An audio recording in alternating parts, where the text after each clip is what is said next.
A negação do direito de recusa para os trabalhadores constante da nova NR1.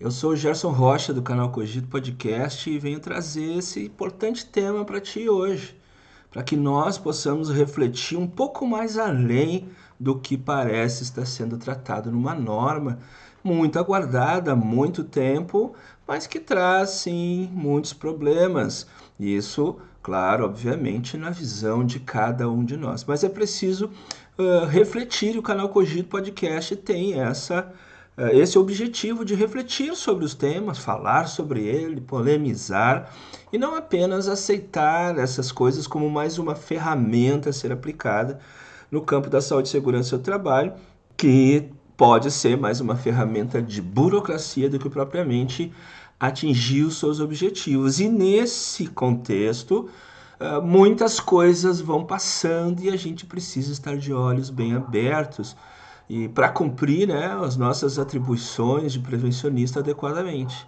Então nós vamos tratar sobre isso hoje, baseado numa nota técnica do Instituto do Trabalho Digno, agora recente, de 2021.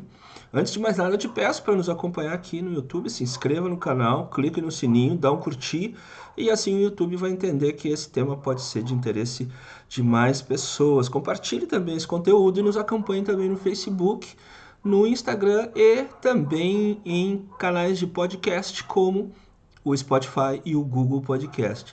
Então, sem mais delongas, né, trabalhador e trabalhadora, seja bem-vindo e vamos falar sobre isso. Então, a questão é o direito de recusa, que surgiu lá na luta dos trabalhadores italianos com o Estatuto dos Trabalhadores na década de 70. Os sindicatos muito atuantes conquistaram isso, né, numa legislação que é o Estatuto dos Trabalhadores Italianos, o direito à recusa ao trabalho que coloca em risco a vida ou a saúde, né, desses trabalhadores. Já naquela época não confiando muito mais nos órgãos de fiscalização governamentais e também em muitos profissionais que reputo aqui com toda a liberdade como aqueles tecnicistas, né? Aqueles que cumprem a lei e dizem que os acidentes ocorrem porque a lei não foi cumprida, e aí fica esse paradoxo, né? Se o problema fosse legislação, se o problema fosse programa de gerenciamento, de certa forma, ao longo dos anos, muito se foi feito, muita legislação sempre existiu, especialmente aqui no Brasil a partir da década de 70, né, com a portaria 32.14/78, e isso não mudou muito os índices de acidentes e doenças do trabalho, a não ser alguns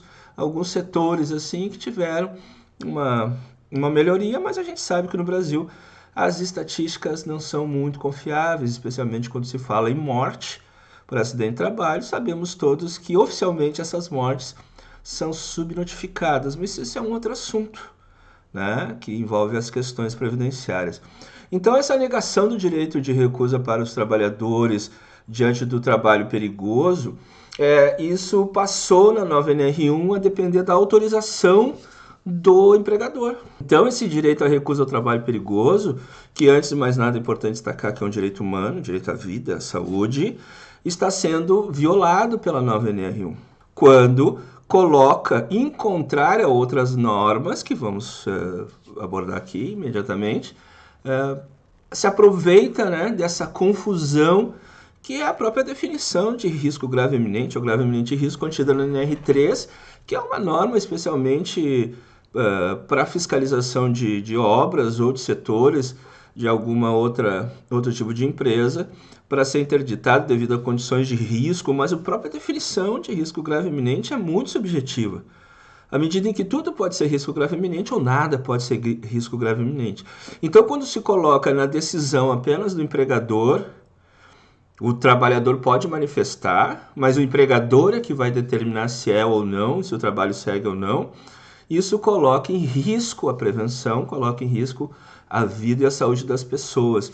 Então, é importante que a gente não apoie, não é, os prevencionistas de trabalhadores, organizações sindicais não apoiem esse tipo de retrocesso legal e também uma violação, né, de valores morais que nos colocam até na legislação, nossa própria Constituição, o direito à vida como acima de todos os demais. Ao menos assim deve ser. Então a redação da nova NR1 inova ao acrescentar expressão que na prática corrói o direito dos trabalhadores em não morrer trabalhando. Um condicionante: o ato de recusa poderá ser exercido desde que a sua motivação seja comprovada pelo empregador. Então, nesses termos, né, desses itens, subitens 1.43 e 1.431, isso fica ali, né? Parece que estão falando da mesma coisa novamente, mas essa sutileza nada sutil é importante destacar aqui com vocês. Então, o trabalhador poderá interromper suas atividades quando constatar risco grave iminente, na sua impressão, né? A seu ver. E aí, isso pode afrontar sua vida e sua saúde e deve informar imediatamente o superior hierárquico. Quem é o superior hierárquico desse trabalhador lá no canteiro de obras, na fábrica e tal? Para questões de segurança do trabalho. Como é que organizamos isso, de certa forma? É o técnico de segurança do trabalho. É o SESMIT. Ele é que diz, é seguro, não é seguro. Qual é a garantia que temos que esse SESMIT é qualificado, é atento e terá também condições políticas e de força de contrariar a produção? Essa velha história, essa velha questão da produção em contrário aos interesses da saúde e segurança do trabalho. A gente pode falar aqui de normas internacionais, certificações, mas no fundo é isso que acontece. Se hoje, em 2021, na expectativa de entrar em vigor a nova norma, se coloca esse retrocesso, a prática deve ser bem pior, não é verdade? Então, ontem, por exemplo, eu li um manual, uma apostila criada por trabalhadores, onde se colocava que condições de trabalho inadequadas não necessariamente configuram assédio moral. Tamanha, às vezes, a dificuldade, mesmo daqueles recheados de boas intenções, em entender as diversas nuances da violência relacionada ao trabalho. Então, ser comprovada pelo empregador a situação de grave iminente risco, não poderá ser exigida a volta dos trabalhadores à atividade, se comprovada pelo empregador.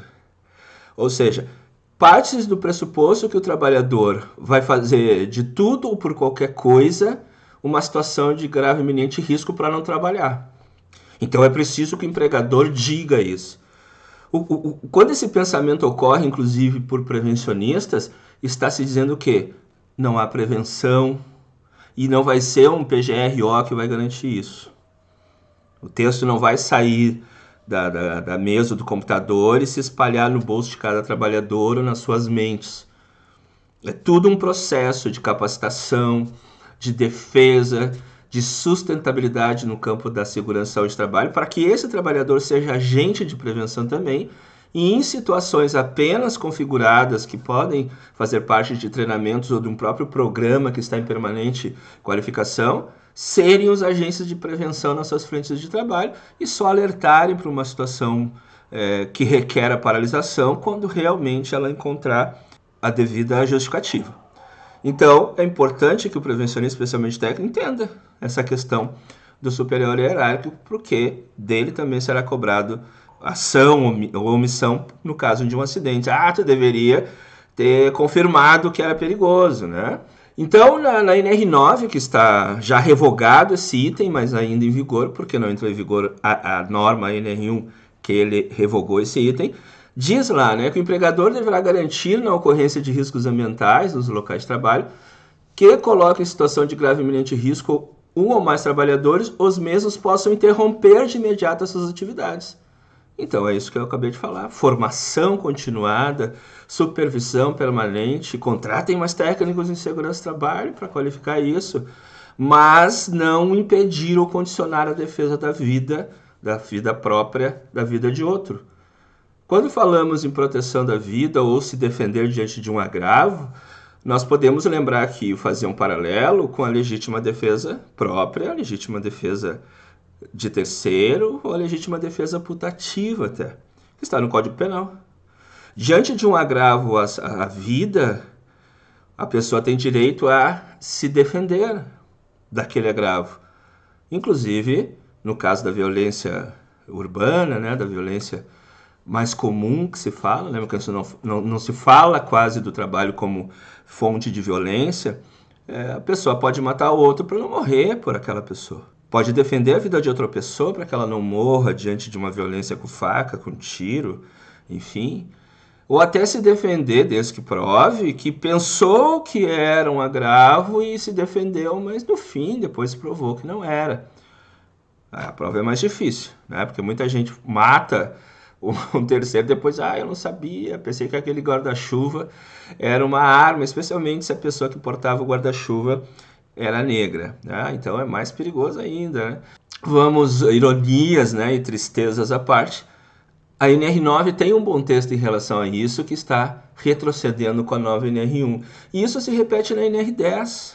Enquanto a NR9 está sendo revogado esse item, ele mesmo, tal e qual, está presente na NR10, que não foi revogada nesse quesito. Ou será pela interpretação literal das coisas? Ou a NR1 estará acima da NR10? Porque a gente sabe, quanto mais especializada a norma, mais forte ela é que a outra. E a NR35, que fala também na interrupção de atividades no caso de risco grave iminente, comunicando o empregador e não pedindo aval dele para parar.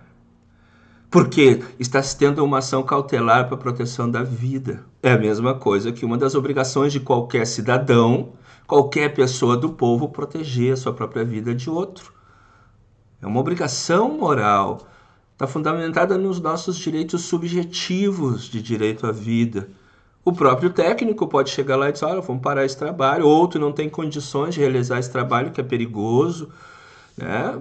Claramente perigoso, porque tu não dormiu direito, tu está doente, e aí tu não está com todas as forças capazes de se expor àquele risco, aquela fonte de perigo, os riscos aumentando de acidentes e até a morte. Então esses itens da NR35 que vocês podem ler aí estão sendo revogados com a nova NR1? Não me parece.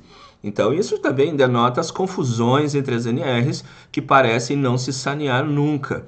Então estamos diante de essa situação que, em suma, é uma violação da própria Constituição Federal, que é a nossa maior lei.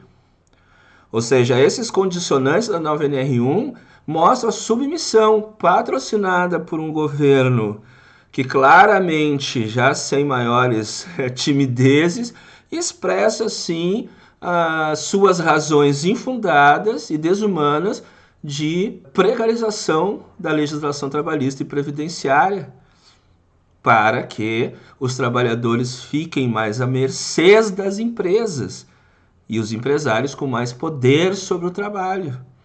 Na alegação de que precisam gerar empregos, empregos não estão sendo gerados, estão sendo perdidos com essas desregulamentações e com a reforma previdenciária. E pensar que muitos de nós, que prevencionistas, apoiamos esse tipo de coisa de uma forma que não é possível compreender.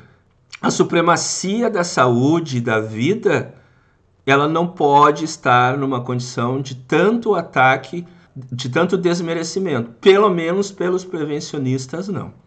Então vamos atentar para essas entrelinhas da nova NR1, não só da NR1, mas vamos lançar outros olhares que não só sobre o texto escrito, mas sobre as finalidades, sobre as intenções e as origens. Então eu deixo aqui o meu abraço e nos encontramos numa próxima oportunidade.